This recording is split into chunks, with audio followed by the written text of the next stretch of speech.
Friends, welcome to our channel stay healthy with KMJ. Last video உங்கள் எல்லாத்துக்கும் யூஸ்ஃபுல்லாக இருந்திருக்கும்னு நினைக்கிறேன். வாங்க இன்றைக்கான வீடியோக்குள்ளே போகலாம்.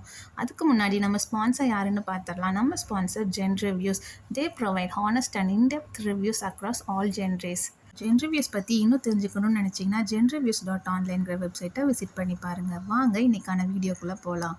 இன்றைக்கி நம்ம எதை பற்றி பார்க்க போகிறோம்னா நெல்லிக்காங்க. இந்த நெல்லிக்காயில் இல்லாத ஹெல்த் பெனிஃபிட்டே இல்லைங்க. அதே மாதிரி இதில் கொஞ்சமான புளிப்பு சுவையும், கொஞ்சமான இனிப்பு சுவையும், கொஞ்சம் துவர்ப்பு சுவையும், கொஞ்சோண்டு கசப்பு சுவையும், அப்படி எல்லா சுவையும் இருக்கிறது தாங்க இந்த நெல்லிக்காய். பூச்சம்பழத்துக்கு அடுத்து நம்ம ராஜக்கனின்னு இந்த நெல்லிக்காவை தாராளமாக சொல்லலாங்க.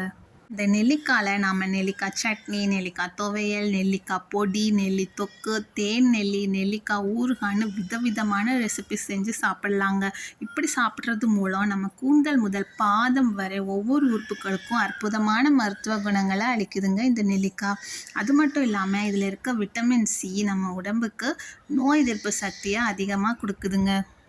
இந்த நெல்லிக்காவில் 80% நீர் சத்து தாங்க இருக்குது. அதோடு சேர்ந்து புரோட்டீன், மாவுச்சத்து, நார்ச்சத்து, vitamin C, iron, phosphorus, carotene, polyphenol, vitamin B காம்ப்ளெக்ஸ்லாம் நிறையா இருக்குங்க. அது மட்டும் இல்லாமல் இதை ஏழைகளின் ஆப்பிள்னு கூட சொல்கிறாங்க. ஏன் ஆப்பிளை விட அதிகமான சத்து இந்த நெல்லிக்காயில் தான் இருக்காமங்க. இந்த நெல்லிக்காவில் ஆரஞ்சு பழத்தை விட 20 மடங்கு விட்டமின் சி சத்தும், ஆப்பிளை விட 3 மடங்கு புரதச்சத்தும் அடங்கி இருக்குங்க. உடம்புல அயன் சத்தை அப்சார்ப் பண்ணுறதுக்கு இந்த நெல்லிக்காய் ரொம்பவே ஹெல்ப்ஃபுல்லாக இருக்குங்க.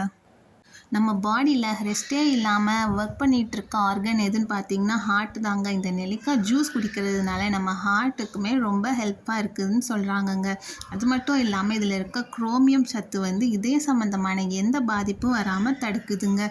இதய தசையை வலுவாக்குறது மட்டும் இல்லாமல் ரத்த ஓட்டத்தையும் சீராக்குதுங்க. நீங்கள் வெயிட் லாஸ் பண்ணணும்னு நினச்சிட்ருக்கீங்களா? அப்போ நீங்கள் நெல்லிக்காய் ஜூஸை தாராளமாக குடிக்கலாங்க. இதில் இருக்க விட்டமின் சி உங்கள் உடம்புல தேங்கி இருக்க கெட்ட கொழுப்பை கரைச்சி விடுதுங்க. உடலில் இருக்க புரதத்தை அதிகரித்து உடல் எடையை கட்டுக்குள்ளே வைக்க உதவுதுங்க.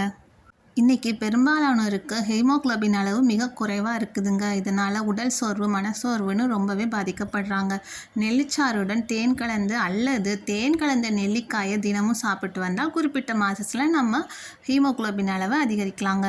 ஹேர் ஃபால் நிறையா இருக்கிறவங்க இந்த நெல்லிக்காய் ஜூஸை குடிக்கிறதுனால ஹேர் ஃபால்லேருந்து நம்ம கண்ட்ரோலாக இருக்கலாம்.